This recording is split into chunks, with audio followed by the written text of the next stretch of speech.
आंचल सिंह, कांग्रेस किस तरीके से प्रतिशोध के भावना से जितने भी इनके शासित राज्य हैं वहां पर एफआईआर दर्ज की जा रही है। अर्णव गोस्वामी हो, चाहे अमीश देवगन हो, या फिर सुधीर चौधरी, या फिर अब संबित पात्रा, किस तरीके से कांग्रेस सिर्फ और सिर्फ बदला लेने के लिए किस तरीके से पुलिस का इस्तेमाल कर रही है और लगातार एफआईआर दर्ज करवा रही है। और इसी विषय पर चर्चा के लिए हमारे साथ हैं डॉक्टर पवन त्यागी, जो संघ विचारक हैं। सर, आपका बहुत बहुत स्वागत है हमारे चैनल पर। सर, कांग्रेस शासित राज्य, चाहे वो महाराष्ट्र की बात करें, राजस्थान की बात करें या छत्तीसगढ़ की बात करें, और वहीं पर जहां कम्युनिस्टों की सरकार है केरल की बात करें, तो यहां पर ऐसे लोगों के खिलाफ एफआईआर दर्ज की जा रही है जो कांग्रेस की पोल खोलते हैं या कांग्रेस के विरोध में कोई भी बातें बोलते हैं।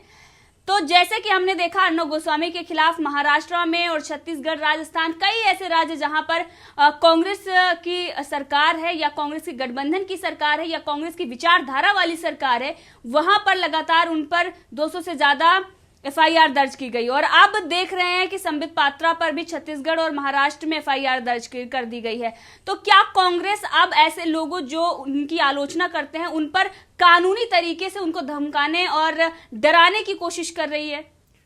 देखिए, जब से देश आजाद हुआ जी, उसके बाद से इस देश में एक नेक्सस बन गया, एक गिरोह बन करके इस देश के विरुद्ध में काम करने में लगा है, जिसमें कम्युनिस्ट वो एक विचारधारा लेकर के उन्होंने हमारे देश की शिक्षा व्यवस्था और हमारे इतिहास को तोड़ मरोड़ करके ऐसा कोशिश की कि इस देश को बहुत नीचा दिखाने की कोशिश की।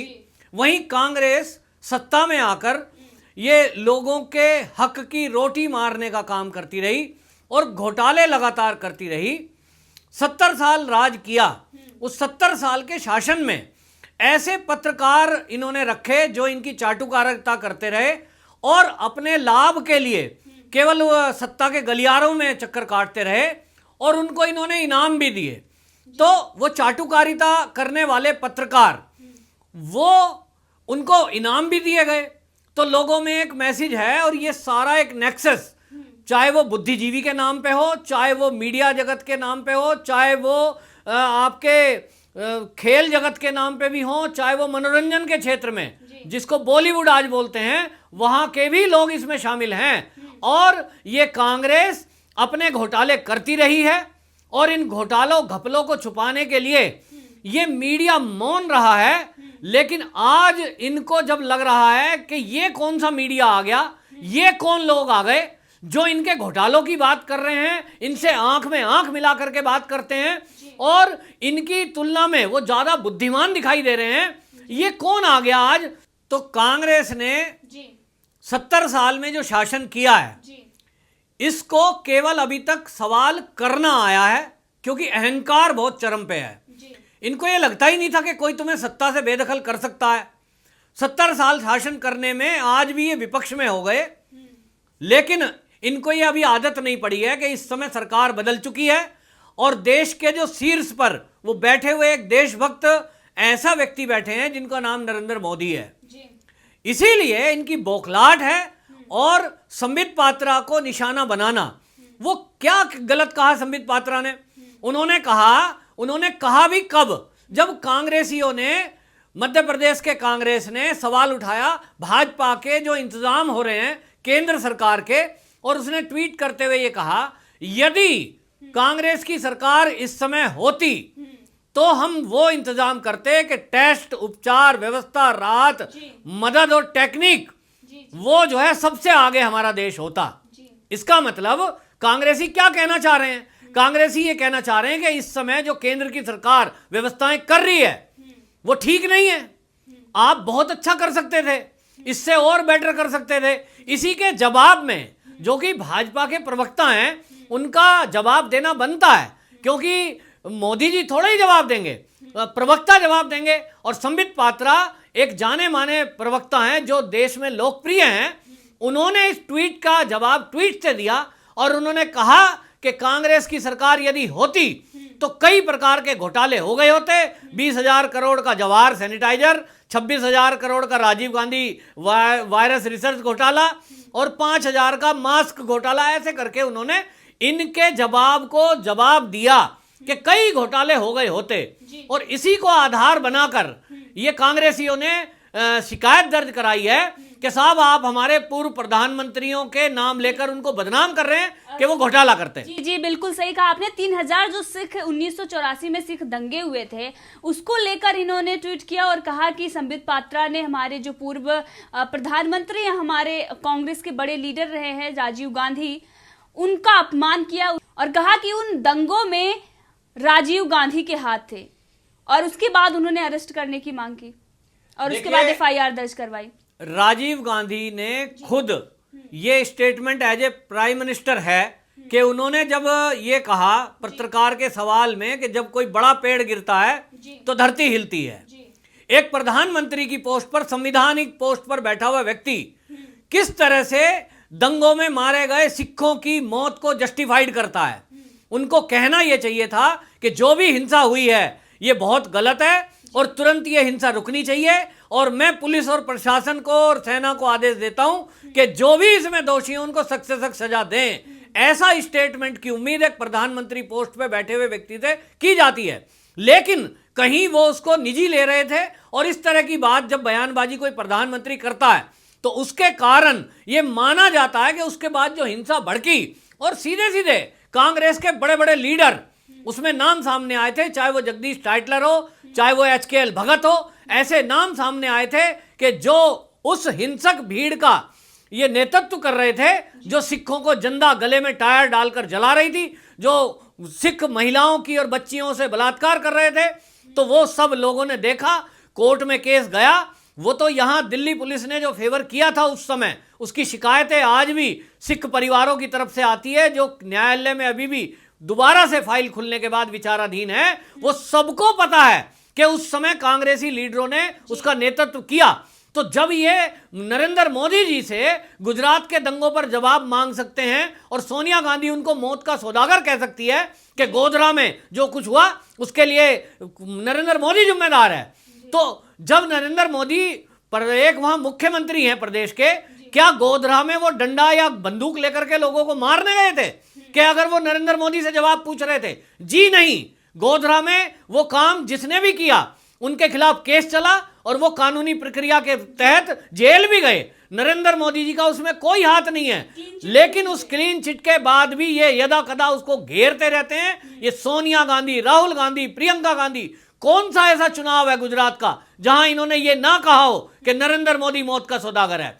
तो ये किसी को मौत का सौदागर कह सकते हैं, ये नरेंद्र मोदी से सवाल पूछ सकते हैं जबकि वो प्रधानमंत्री बन गए।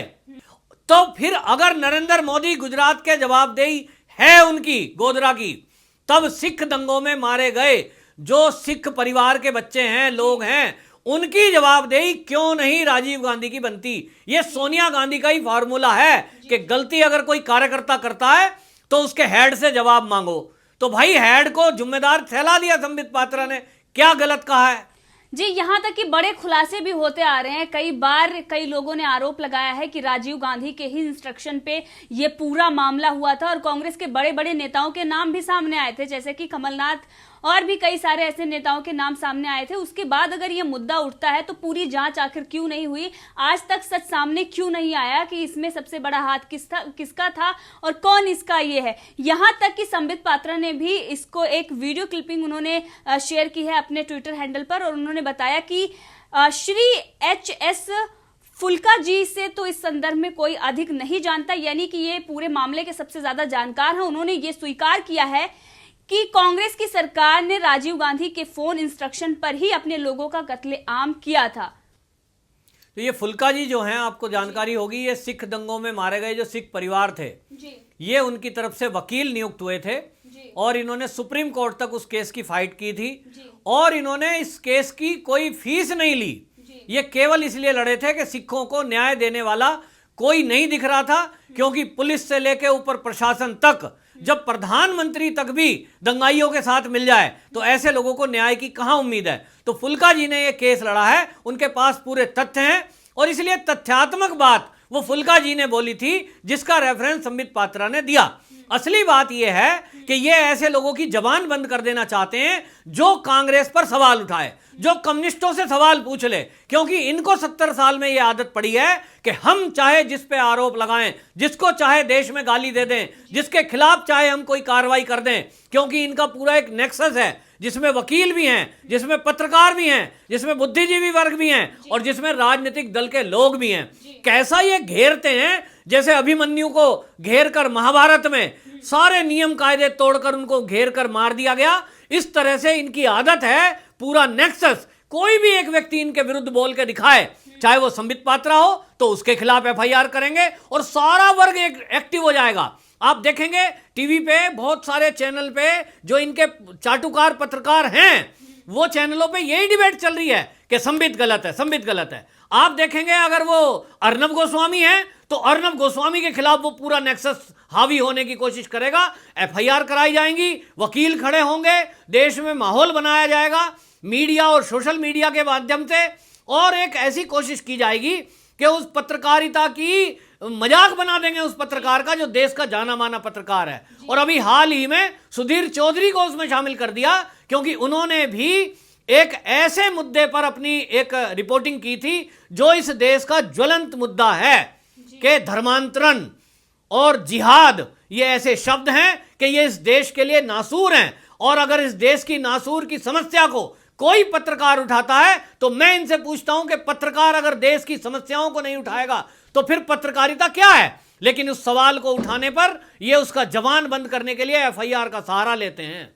और सर, ये जब संबित पात्रा को अरेस्ट करने की ये जो मांग थी और जिसके तौर पर ये जो एफआईआर दर्ज हुई है, उसमें एक नाम और भी आ रहा, मोतीलाल वोरा, जिन्होंने ये कहा है कि ये बहुत ही, जो संबित पात्रा ने ट्वीट किया था कि 3000 सिख जो दंगे हुए थे उसमें राजीव गांधी का हाथ था, उसको लेकर उन्होंने कहा कि वो बहुत ही ज्यादा संवेदनहीन ट्वीट है और संबित पात्रा को अरेस्ट करने की उन्होंने बात की थी। और उन्होंने कहा था कि देश की शांति को ठेस पहुंचाया गया है।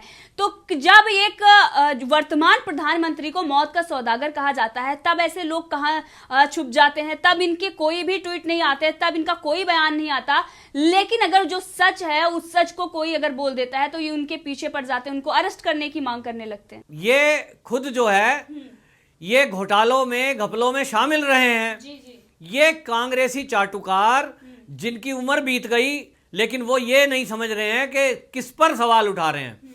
घपले घोटाले कांग्रेस की हिस्ट्री रही है देश की आजादी से लेके, और अब तक जब तक ये सरकार में रहे हैं इनके घोटाले गिनाने लगो तो एक प्रोग्राम अलग से घंटों का करना पड़ेगा।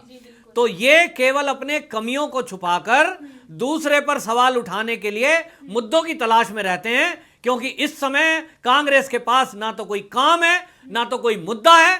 देश इस समय कोरोना से जूझ रहा है और जो सरकार काम कर रही है, केंद्र सरकार, उसकी चारों तरफ तारीफ हो रही है, लेकिन इनकी कोशिश है कि किसी तरह मुद्दा डाइवर्ट करके और ये सरकार पे सवाल उठाएं, और जो इनसे सवाल पूछे, जो इनकी तरफ उंगली उठाए, ये उसको इसी तरह एफआईआर करके डरा धमका के चुप कर दें। और ये वही मोतीलाल वोरा हैं जिनका खुद का नाम नेशनल हेराल्ड केस घोटाले में है, और ये किस तरीके से सवाल उठा रहे हैं संबित पात्रा पर। सर, आपका बहुत बहुत धन्यवाद हमारे चैनल से जुड़ने के लिए।